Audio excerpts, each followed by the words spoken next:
Hello, good morning. Alan here, coming to you today from a chilly Portland, Oregon. But it's nice after the big heat wave of 2 weeks ago. But we're going to talk about Sense and Sensibility here, and Jane Austen. I mention Pride and Prejudice as well. This is my first Jane Austen July, and I'm really enjoying it. I'm coming to Jane Austen brand new, and I'm doing things different for me. I mean, usually I'll read the book first before the movie, but here I like to say I need all the help I can get, or I'm gleaning from I watch your movies first. So I've watched Sense and Sensibility, and then I read the novel along with audio. So I'm listening to audio while I'm reading the book too, and then making notes. So you can say I'm studying the films, and I'll do probably a compare and contrast video in a week or so after I've finished reading Pride and Prejudice, compare and contrast the films. But I really enjoyed Sense and Sensibility. If you can believe it or not, I never saw the film before, from 2008.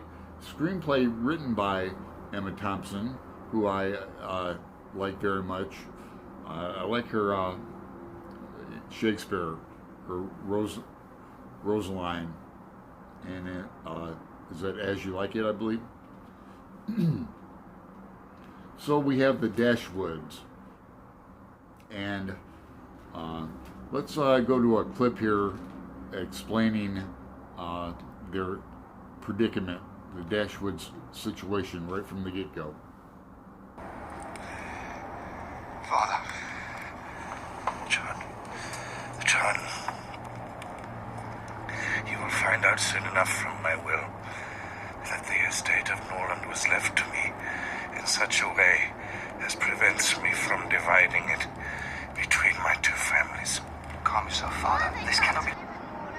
They already have a house in London. Because houses go from father to son, dearest, not from father to daughter. It is the law. Now that was John Dashwood and his father on his deathbed. I'm going to try not to give out complete spoilers, so I tried to cut it there. And then that's Eleanor, the eldest Dashwood, talking to Margaret, the youngest, in the treehouse. She's very precocious, Margaret, very bright child. Now, coming up next is a description of Margaret. That's Kate Winslet's character, Marianne. She's the romantic one. And thinks love must burn and flame. She has real cultured tastes in art, reads Shakespeare's sonnets. She's very highly romantic, real musical, always on the pianoforte. I noticed those similarities with Pride and Prejudice there. And of course, marriage is the main theme, you could say, throughout Austen. That's what I'm picking up on. So let's go to another shot of me reading. Chapter 10. Marianne's preserver, as Margaret, with more elegance than precision, styled Willoughby, called at the cottage early the next morning to make his personal inquiries. He was received by Mrs. Dashwood with more than politeness, with a kindness which Sir John's account of him and her own gratitude prompted. And everything that passed during the visit tended to assure him of the sense, elegance, mutual affection and domestic comfort of the family to whom accident had now introduced him. Of their personal charms he had not required a second interview to be convinced. Miss Dashwood had a delicate complexion, regular features and a remarkably pretty figure. Still handsome.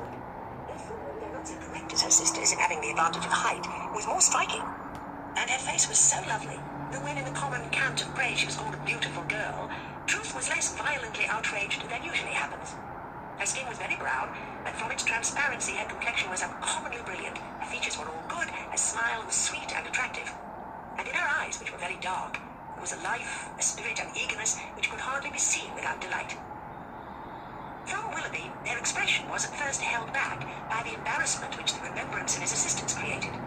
But when this passed away, and their spirits became collected, when she saw that to the perfect good breeding of the gentleman he united frankness and vivacity, and above all when she heard him declare that of music and dancing he was passionately fond, she gave him such a look of approbation as secured the largest share of his discourse to herself for the rest of his stay.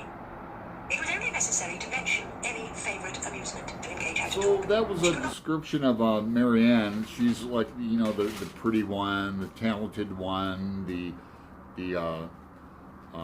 bright one, the intelligent one. And I'd be remiss if I'm not going to go through the whole plot of the novel. Again, I don't want to spoil anything because it is great. I wanted to talk about the character Mrs. Jennings.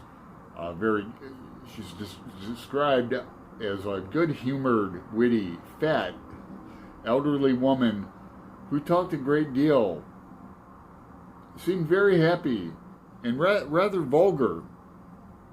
There's Emma Thompson in her screenplay uses direct lines from Austen, from the novel.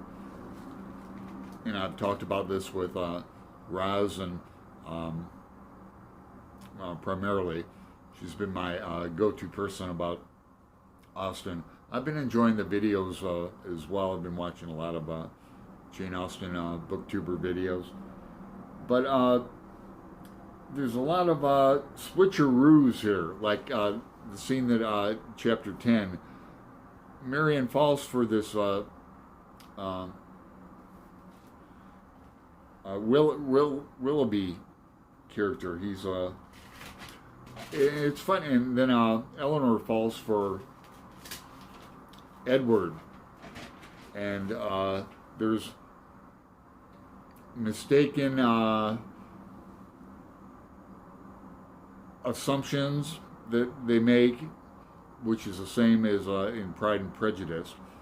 And there's I like when the people are called away. They'll get a letter, and then they suddenly have to go away to London, or they have to go see their sister, and it gets all convoluted, and it just that's the difference I'm finding between, say, the Brontes and Jane Austen. I find Jane Austen more romantic, and then more humorous too. Now, I haven't read all of the Brontes, but I've read a few, primarily Charlotte, and then I'm a big fan of Wuthering Heights. So, but that's apples and oranges compared to Jane Austen. The Colonel Brandon character, he's one that receives a letter, he has to dash off.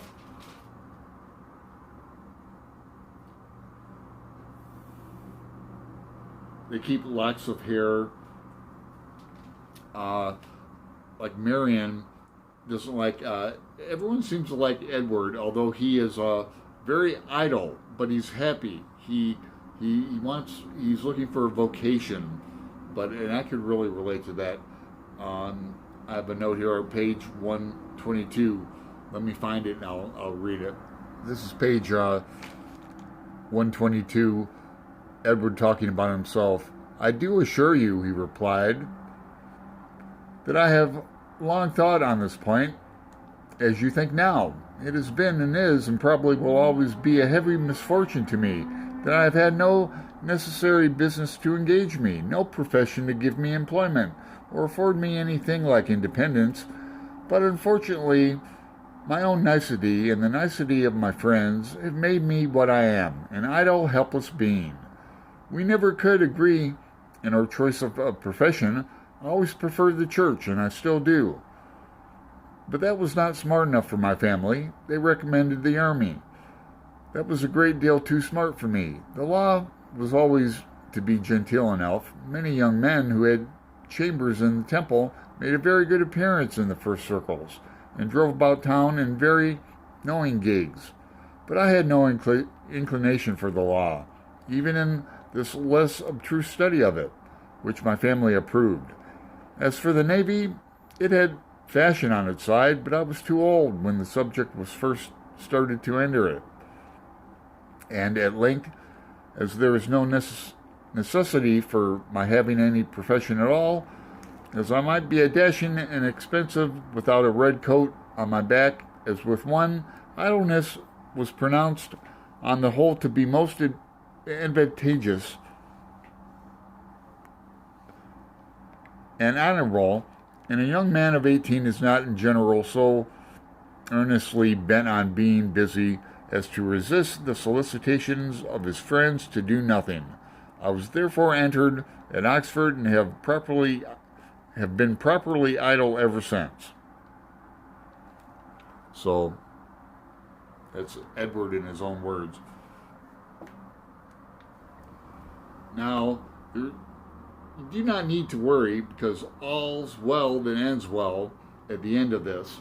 But there are at least two surprises that at least I was surprised about. And the switcheroos make sense, and things come together, and just a happy ending. So I enjoyed Sense and Sensibility. I'm enjoying Jane Austen July. Hope you are too. Thank you for your time, consideration. Like, subscribe, make a comment.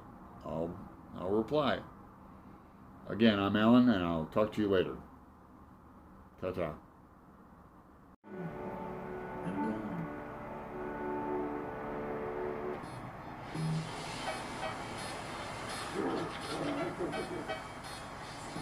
Mice and rats.